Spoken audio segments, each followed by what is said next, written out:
legendary franchise in the Washington, D.C. area, a gentleman named Frank Meeks. He's no longer alive, but he started as a delivery driver for Domino's and then subsequently had about 52 locations in the Washington, D.C. area. The highest volume average locations were Frank Meeks' location. And he had people like George Bush and Bob Dole on his speed dial. Anything that happened in the White House, the pizza would be going from Frank Meeks' location.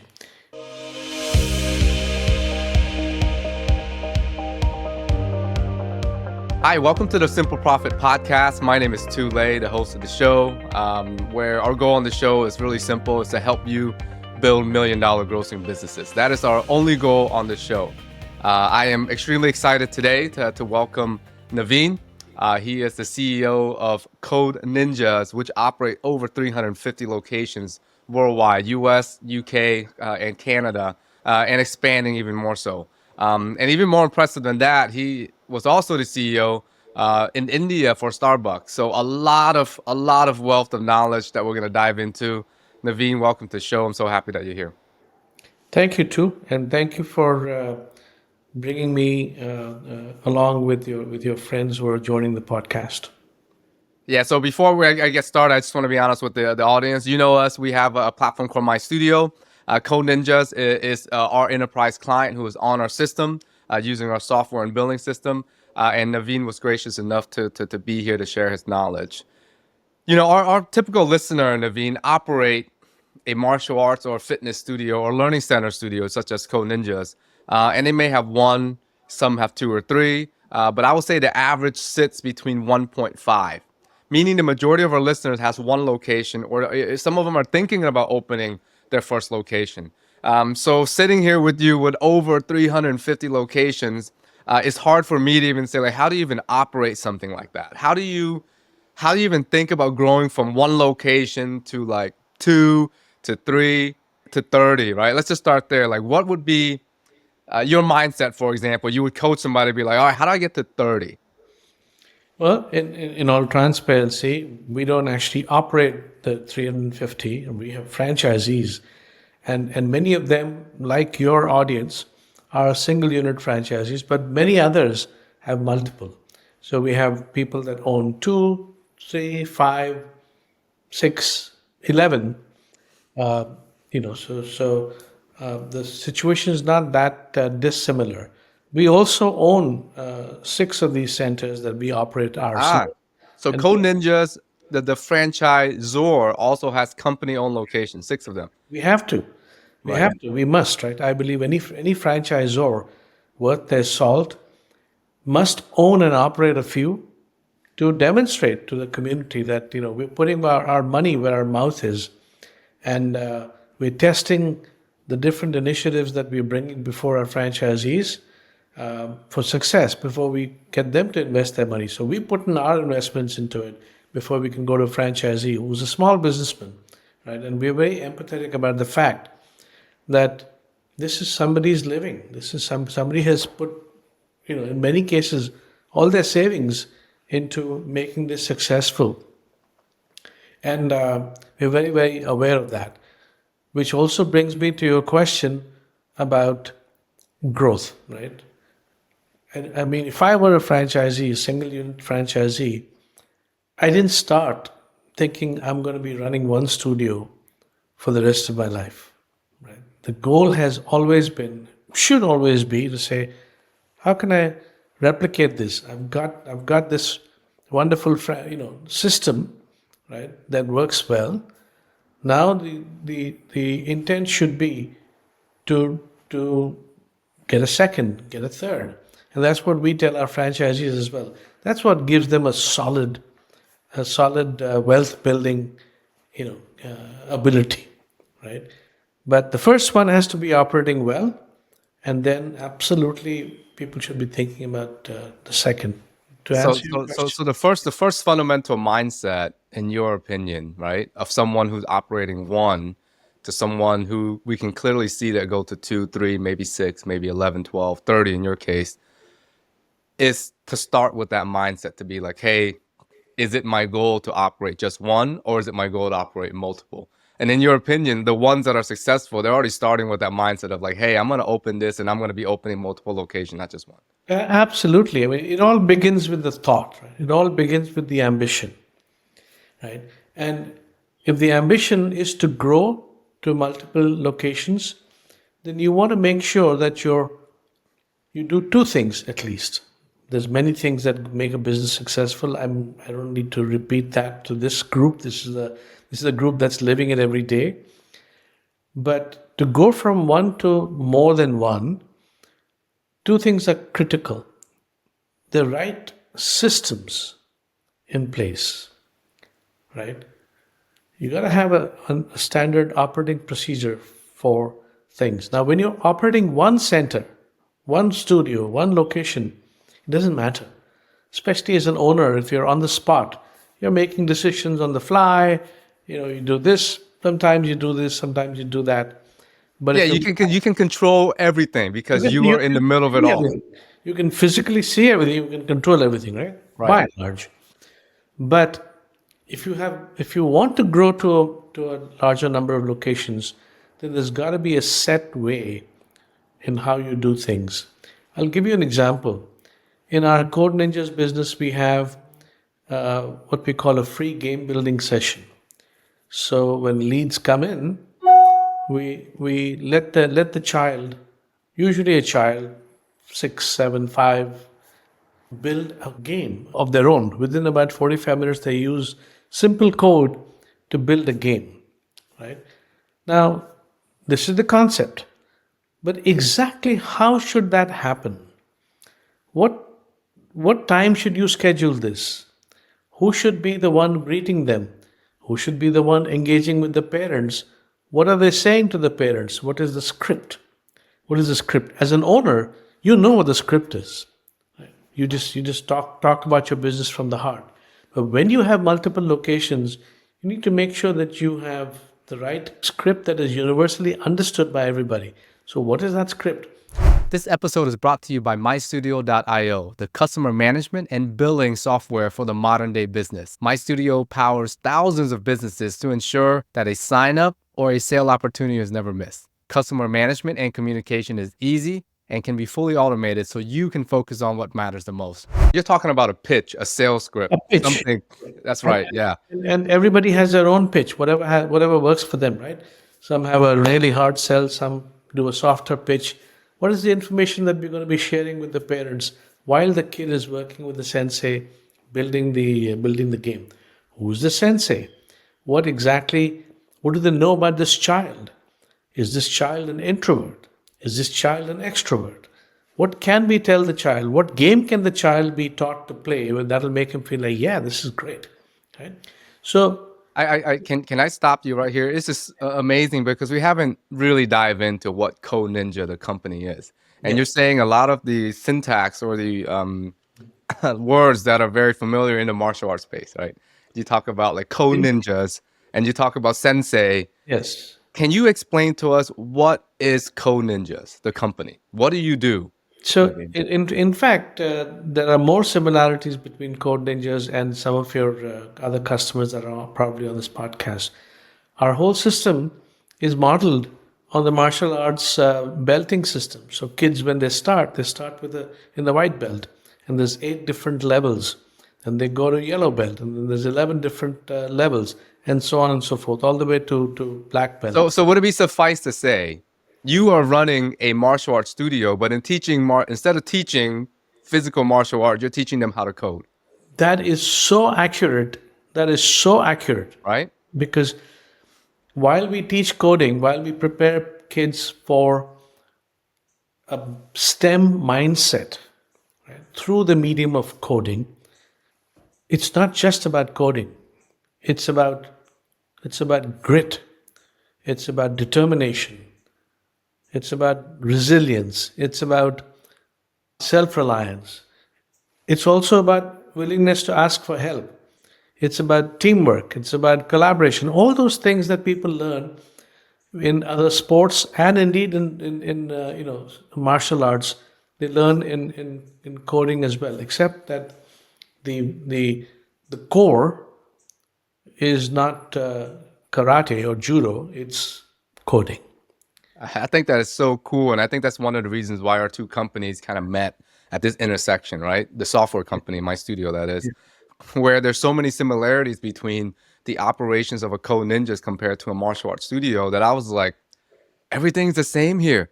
Everything's the same except the product that's on the mats, we call it, right? That's right. Where our senseis, our instructors, our sabum nims, right? If you're doing taekwondo, is teaching a physical form or pattern or martial arts kick or punches.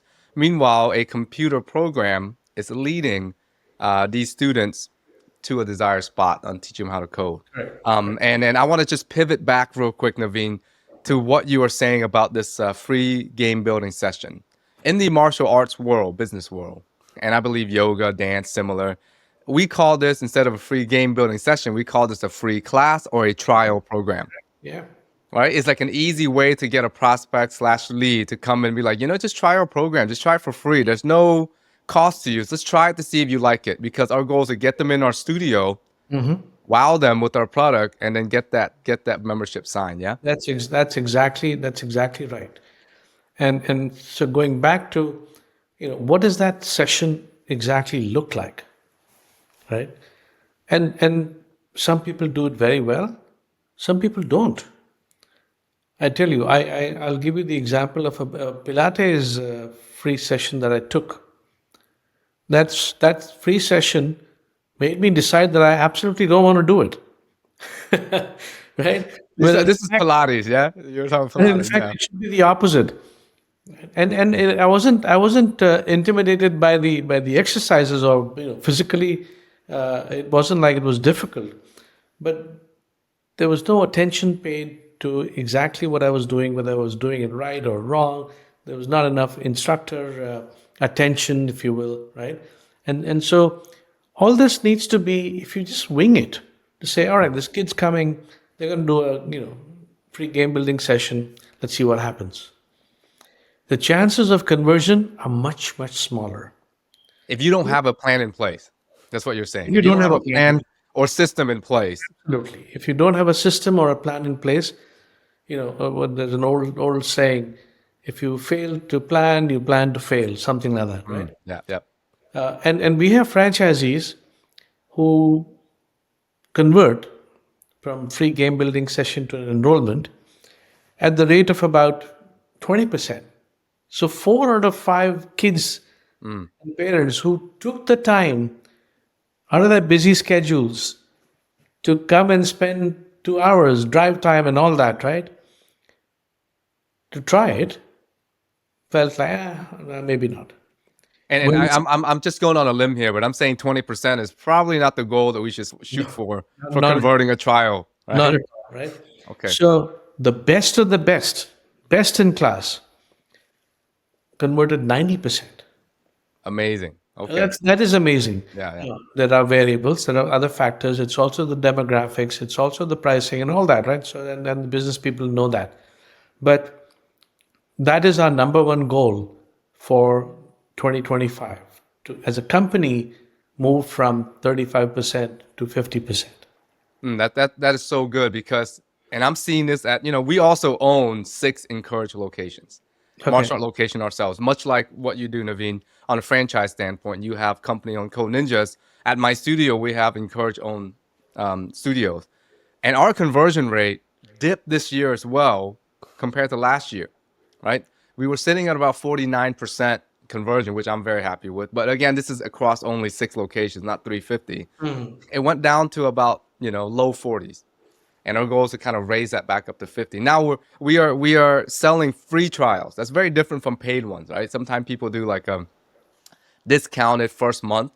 Instead of charging $200, they'll charge $99 for a month, for example. We are doing exactly what Code Ninjas does. We're doing free trials. So that conversion rate from someone doing something for free compared to someone who's already paying some money to come in, it's going to be a little lower. But 50% is where our goal is as well. So which is great to kind of hear, like in a different type of business, that you're shooting for the same.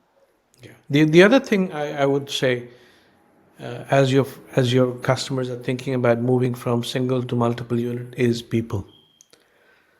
The right people are so critical. So critical, right? I mean, essentially, you need a clone of yourself, and that's not always possible.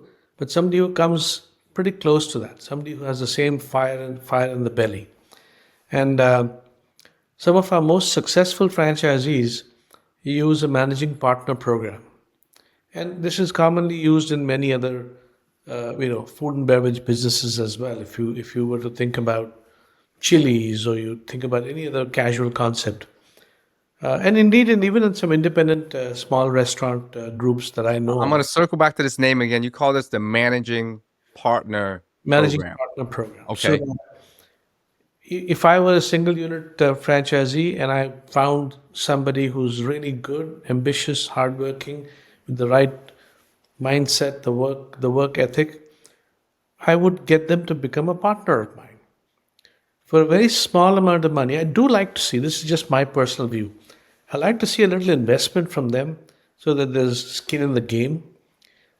But they can run the second center for you or the first center, and then you go, build the second center, and they make 20, they're 20% of the profits. They get 20% of the profits. So somebody is building a sort of a career with you, right?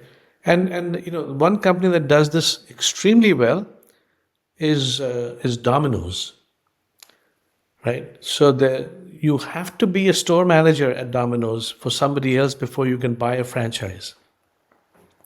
At least that's how it used to be many years ago. They may have changed that system, but somebody who really understands the guts of the business, understands the nitty gritty, and knows about every situation, and they work with you for 2 years or 18 months or a year, depending on how well this person can demonstrate their skill. I just want to pause on that point real quick to dive in here. Okay. So, because something in the martial arts that I've seen where, yes, there's this lineage, there's this history, right? If you talk about karate, taekwondo, and people feel like no one can teach this product as well as I can, the master, unless have been my student for 10 plus years. And obviously, if you're waiting 10 plus years, you can't grow a business like what you're talking about. What you're saying is, hey, you can accelerate someone that has only worked for you 18 months, 2 years, maybe even less, where within that time frame, if you have the system and if they are the right person, That's exactly right. If right, you you should know. yes, yeah, Right. yeah. Amazing. So I would pinpoint that, everybody, to hear this. Don't take 10 years to build up someone to replace you. All right. Get the system to accelerate that tenfold and get it done in 12 months, 18 months. And you're not going away forever. You're also there as a coach and a mentor to all these. I'll give you the example of a multi-unit franchisee we have in Vancouver, BC, in Canada. He's got 11. He doesn't work in his own centers anymore. All of them have managing partners, and he's constantly coaching, teaching, right, observing. And I think I know who you're talking about. And the one thing that I know about this particular operator, because of course they work with my studio, is the detail that he spends on the financial reports and making sure that everything tie up, right? And it's amazing because you have to, from a management standpoint, when you have 11 locations like that, you're so dialed into these small systems. And his financial systems and the way he looks at that, I think is one of the most thorough that I've seen in all of the 3,000 plus, business owners that we have on our system. So 11 units in Canada, you got system, he's got managing partner. And I love what you say about this, right? I put them into the profit, have them share profits with you, 20%. Absolutely, yes. Be fair and inspire them to become you, right? If you inspire them to become you, then you can become even bigger than that, right? If they can, Yeah, um, 100% of one or 80% of 11 sounds great. yeah. I'll take the 80 of 11 for There's sure, right? Yeah. a legendary franchise in the Washington D.C. area, a gentleman named Frank Meeks. He's no longer alive, but he started as a delivery driver for Domino's, and then subsequently had about 52 locations in the Washington D.C. area, the highest volume average locations were Frank Meeks' location. And he had people like George Bush and Bob Dole on his speed dial. Anything that happened in the White House, the pizza would be going from Frank Meeks' location. You could literally eat off the floor in his Domino's locations. Everything was perfect, literally by the book. Every driver was dressed exactly the way they should be dressed, just like in the picture, running from the car, from the store to the car. So it's about process. It's about systems, and it's about adherence to that. I would also caution people that if you go from 1 to 2 without having the right people and without having the right systems in place, you're going to lose the one you have also. Ah, this is So, so good. It's so good, Naveen. Can you what why? Like sometimes like of course everyone wants multiple location, right? But they rush to it, right? yeah. They're like, oh, let me open my second and I've done this myself. Okay, so I've closed down location where I've opened and shattered the current one. Like, why does this happen? And if I don't have the system and the people, why does this happen? Because every business success doesn't just come from opening a store. Gone are the days in America 50, 60 years ago. The saying was, if you build it, they will come. No, there is plenty of competition now, right? You have to really stand head and shoulders above the others. Excellence will sell. Right? And if you haven't prepared yourself with the right systems and people, and you stretch yourself to the second one, then you're going to lose your excellence that you're creating by physically being there yourself, because you're not there yourself now. Now you're paying attention to 2 different places because you don't have the right people. And that is just a kiss of death, right? I've seen so many instances where people have gone from 1 to 2 and not been able to cope. On the other hand, I've seen so many instances of people who've gone from 1 to 5 to 10 to 15 to 100, right? Because they had the systems and the people in place. That's amazing. And this is drawing from experience, not only at the Code Ninja level, at the head of Code Ninja. Oh no, I You've haven't. also been the CEO and running Starbucks in India, right? So Correct. these And are in the US, I've been with Starbucks in the US. I ran the retail business for Office Depot. I was part of the team that did the merger between Office Depot and Office Max. I was responsible for 1,700 stores there. While when after we merged, I had the Europe market for Domino's. I had the UK, France, Netherlands, Portugal, Denmark, Iceland. so you've India. seen this throughout your life and a I've wealth of seen experience here. So different this is industries and throughout. and the two things you're saying is before you open the next location, get your systems right. Make Get sure your, you have that running well within your first studio, and then two, make sure you have the right people. yeah, and when I say right people, don't wait for that person to be exactly like you before you open the second one. You don't have to do that, right? They have to have a fundamental, solid understanding of the business. They follow the systems. They have to have a good work ethic. It'll take them years to get to where you are. I mean, you didn't become you overnight. But that doesn't mean that you wait forever. Then the growth slows down, right? You see a spark in somebody, you see that spirit, that animal spirit to succeed. Take a risk, go for it, help them, make sure you're there for support. Don't just open the second center and give it to them saying, all right, now this is yours. Sink or swim.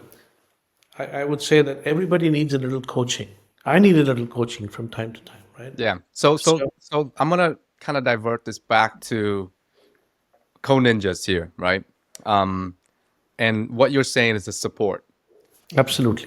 And of course, there are companies like In and Out Burger, where there's just wholly thousands of studios that are company owned, right? And those I think are the few and far. There, the majority of the time, what I see is more of a franchise-based platform Absolutely. where Yeah.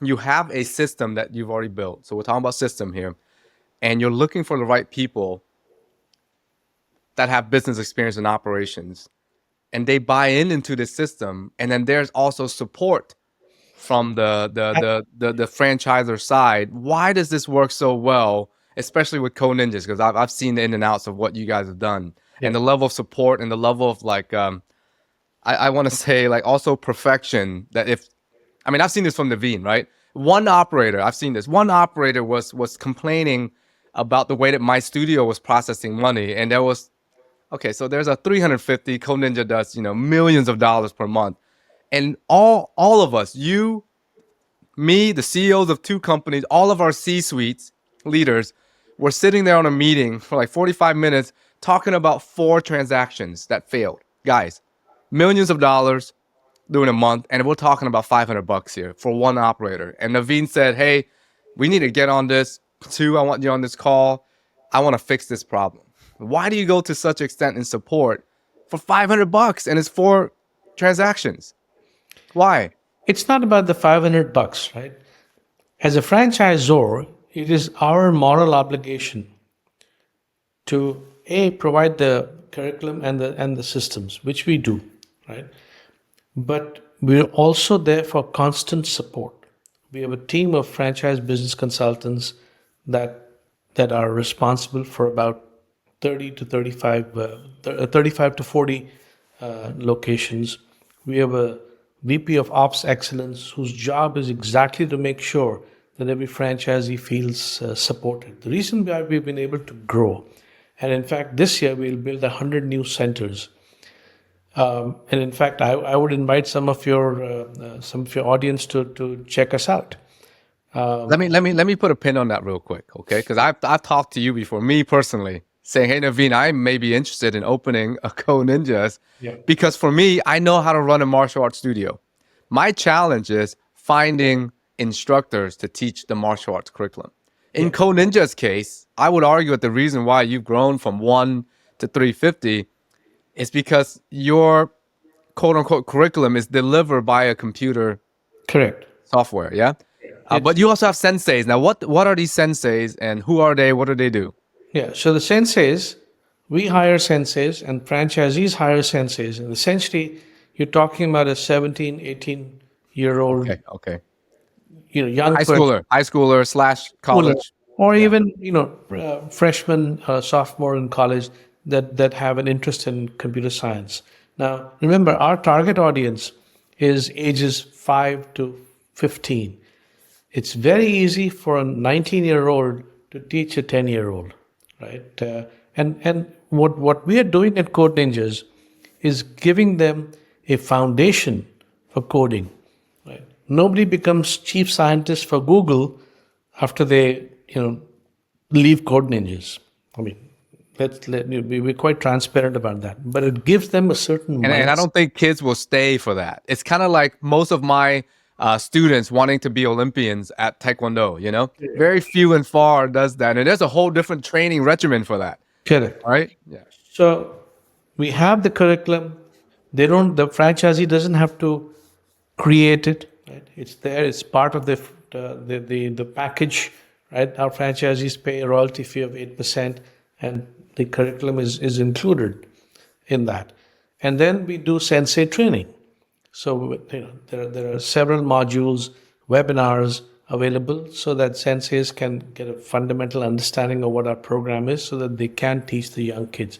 Besides, as you said, with this one franchisee who had 4 transactions missing, we are always on call, always. Individual franchisees. I'm going to go ahead and vouch for this because if I'm just a host of a podcast, I'll be, that's incredible.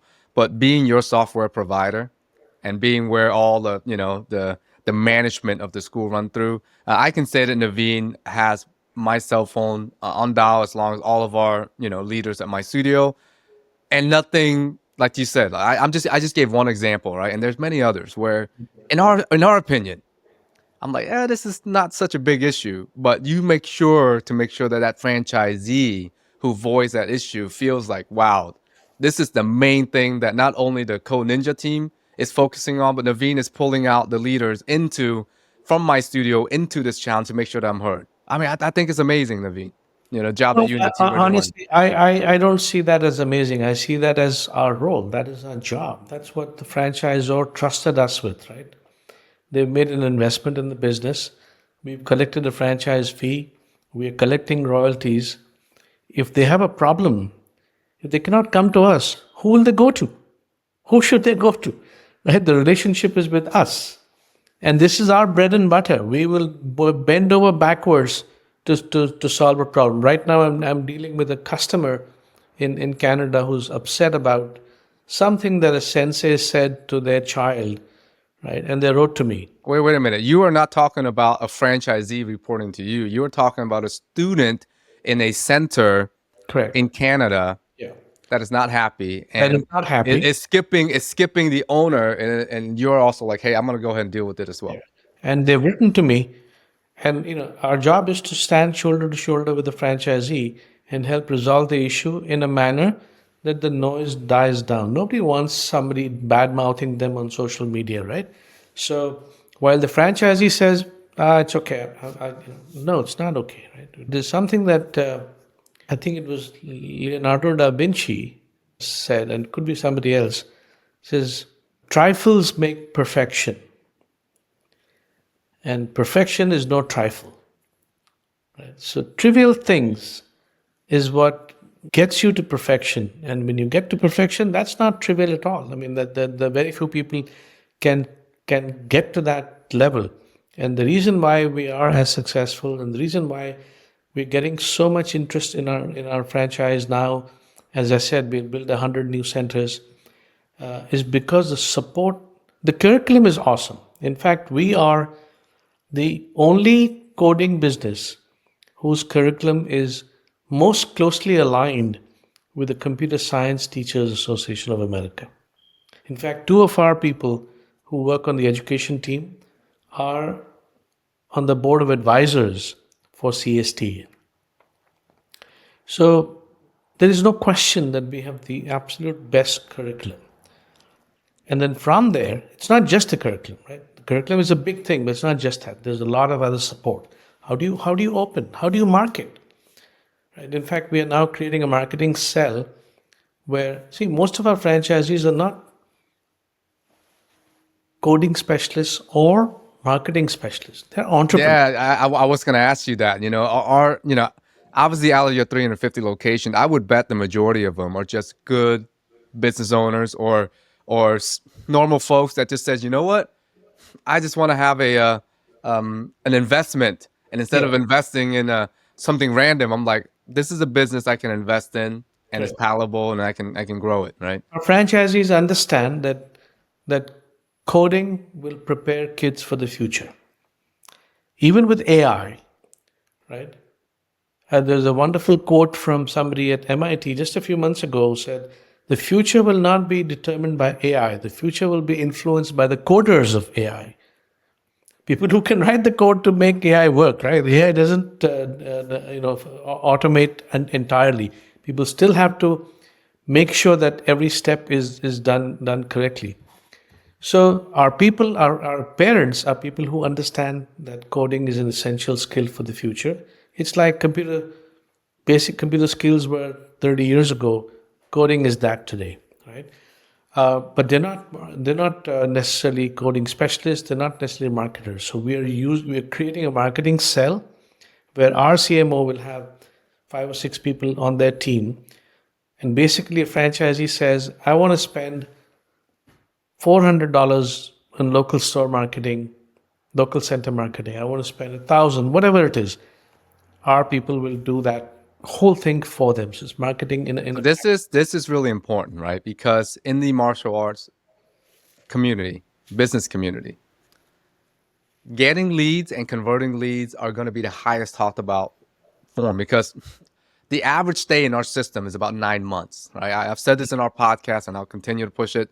Some people will argue with me, no, I have a lot longer than that. And I would argue maybe they're not tracking the data right. Because across the It's 3,000, an average, right? There are people, I mean, we have students who've been there for 3 years, but our average is 13 and a half months. exactly, right? So yours is higher because of the system. Across the whole My Studio system, we're seeing about 9 months. And because of that turnover, getting leads and getting trials and converting them is a huge thing. And they will spend a lot of money, right, to get these leads, and they will hire ad agencies.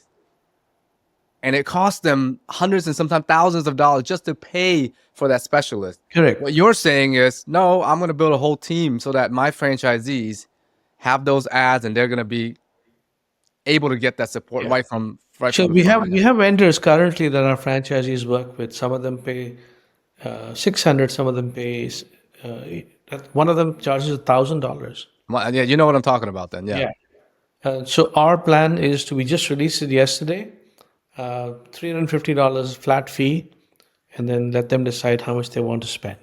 And we'll constantly be there to tweak and change and refresh and offer new ideas. Because we want our franchisees to be successful, right? I mean, our fortunes are inextricably linked with our franchisees. We cannot be successful unless our franchisees are successful. So that's the kind of organization that I've been working to build in the last 16, 17 months that I've been there. And our franchisee sentiment is very high today. As a matter of fact, out of the 100 that we will sell this year, 20 of them will come from existing franchisees, Right. which is a very strong sentiment, a testament.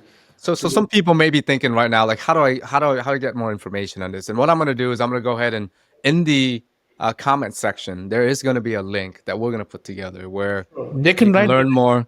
We're a small organization. We are not hierarchical at all. I work side by side with everybody on my team. My first name is Navin at codeninjas.com. That's easy as that. I just use my first So name. we're going to put Navin's email on the comment along with a one pager where you can see like, what does this look like? Right.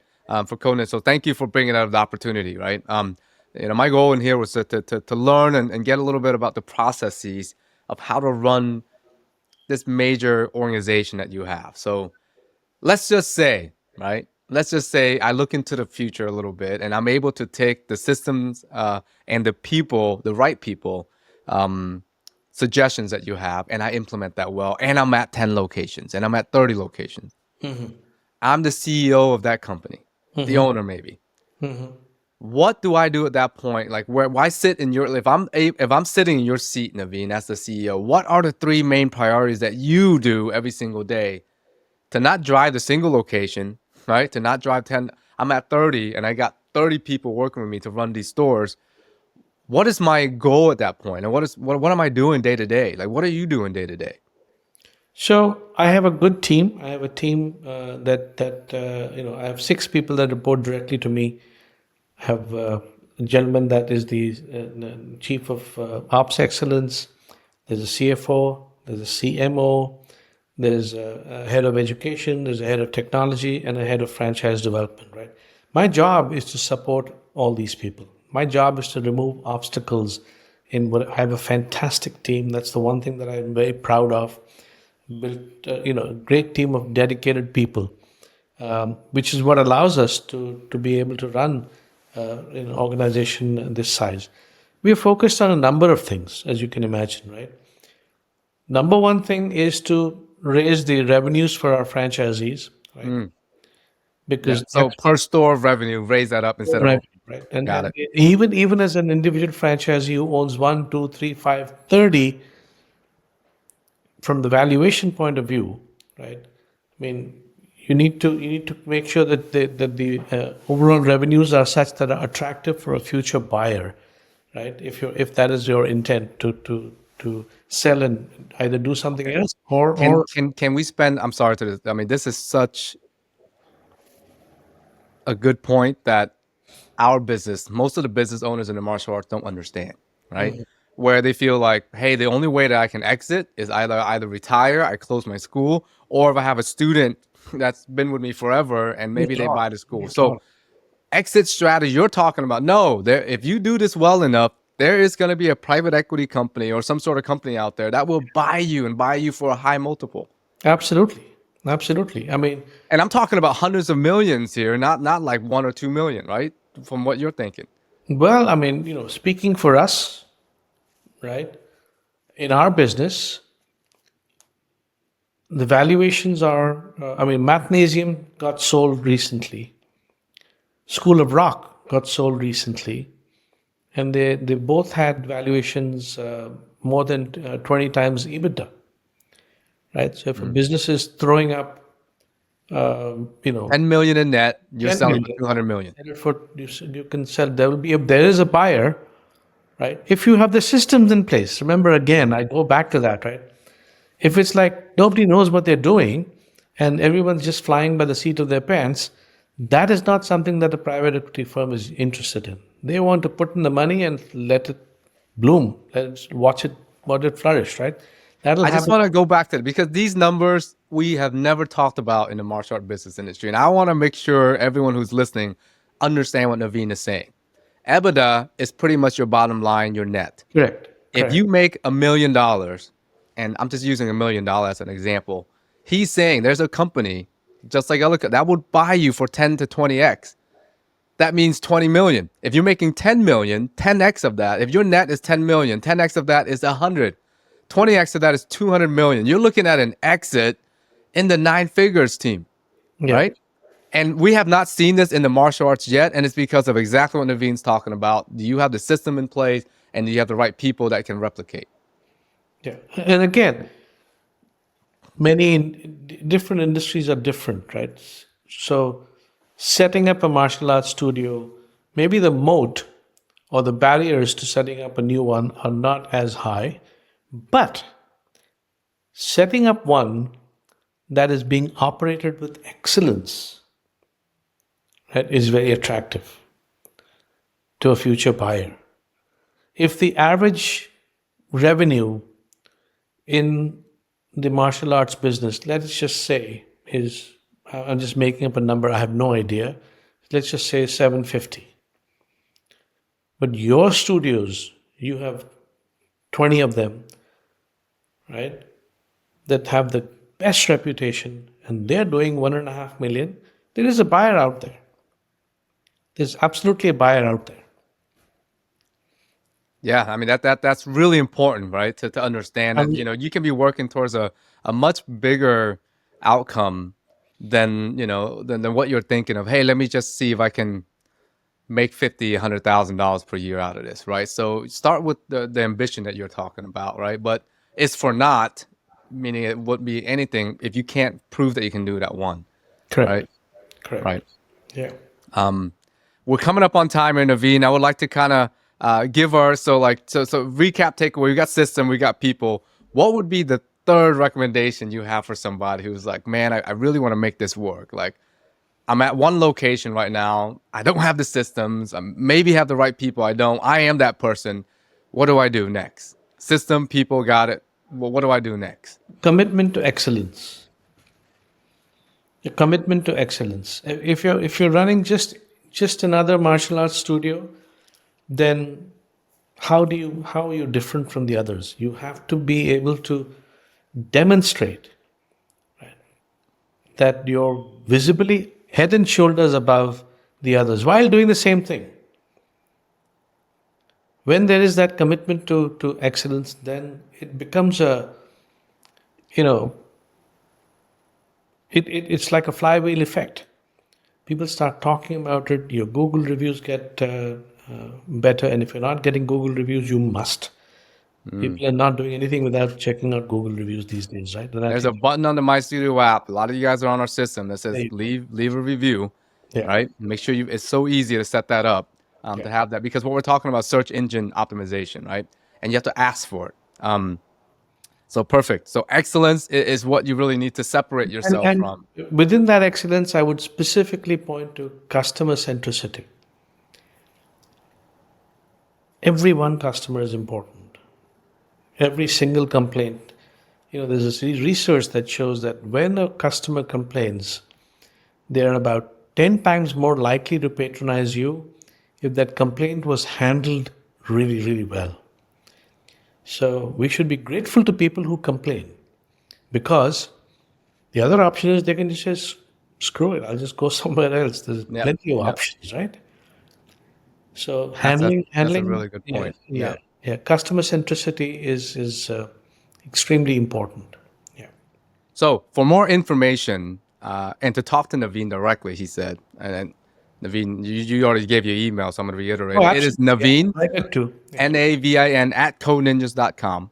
You can also check out codeninjas.com, the website itself, to get more information. Correct. He's got 100 locations that they're opening. Maybe this is the right opportunity for you, or maybe you want to learn a little bit about how the franchise work because it's so closely related to martial arts business that we're talking about. Thank you for joining our platform, Navin. Hearts out to you. I think one of the best episodes I've had so far with real world experience coming from you. Thank you for your time. I know how hard it is, and with everything that you say you're doing, right? Check us out on YouTube. Okay, the Simple Profit Podcast. We're also on Apple and Spotify or any other your favorite podcast platform. I ask from you, if you are a My Studio member, give us a kind referral. And if you're listening to this and it helps a friend, share the link so that they can listen to it too. Thank you so much, everybody. Thank Navin, you, I hope we get everybody. I hope we get you on a second follow-up episode because I know this is probably going to be a hit. I'm only a phone call away too. You know that. I do, right? Again, it's codeninjas.com. Otherwise, please comment on this episode and I'll get you over to the right people at Code Ninjas, who are one of our most trusted partner in the My Studio platform. Take care, everybody. Thank you. Bye bye.